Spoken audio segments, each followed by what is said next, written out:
A first of its kind labor strike among public defenders in Minnesota may have been averted. Their union reached a tentative agreement with the state to increase wages for public defenders who are paid less than what prosecutors make and also deal with crippling high caseloads. The deal was struck just days before the state mandated cooling off period for the union was about to expire, thus allowing for public defenders to actually walk off the job and start picketing, something that had never happened before in Minnesota and rarely ever around the country. The agreement includes a retroactive 3.5% pay increase and an additional 3% raise in cost of living adjustments through 2023.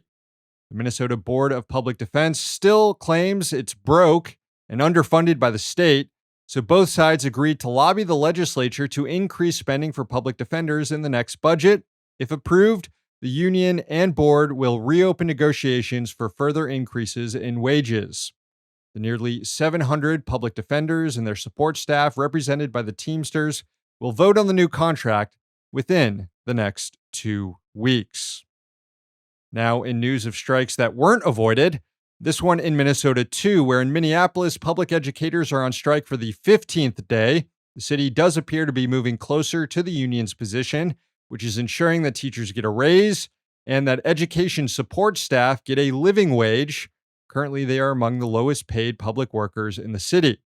The latest offer from Minneapolis brings support staff salaries to close to $35,000 a year. The union says the city needs to bring it all the way to $35,000.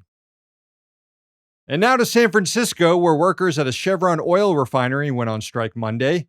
The United Steelworkers, which represents Chevron refiners across the country, agreed to a new nationwide labor contract last month.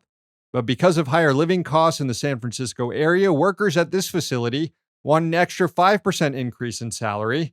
Chevron won't pony up, so the strike is on, the first one in more than 40 years at the refinery. In addition to pay, workers also want safer conditions on the job. They say they've been forced to work more than 70 hours a week due to staff shortages. Oil companies are swimming in cash like Scrooge McDuck. A report by the group Accountable.us found that the top 25 oil producers combined for $205 billion in profits last year. And according to a review of financial reports by More Perfect Union, just 5 major oil CEOs sold $99 million in shares in just the last few months. We've seen that chart showing the disconnect between the price of crude oil and the price of gasoline. Where's all that profit going? Sure as hell isn't going to the workers. Hey, thanks for watching. Hit the subscribe button so you don't miss any of our new videos. Also, if you want to see Means Morning News in its complete form, not just the clips we post here, head on over to Means TV and get access to all our new episodes and our entire backlog, plus tons of other great movies and original TV shows.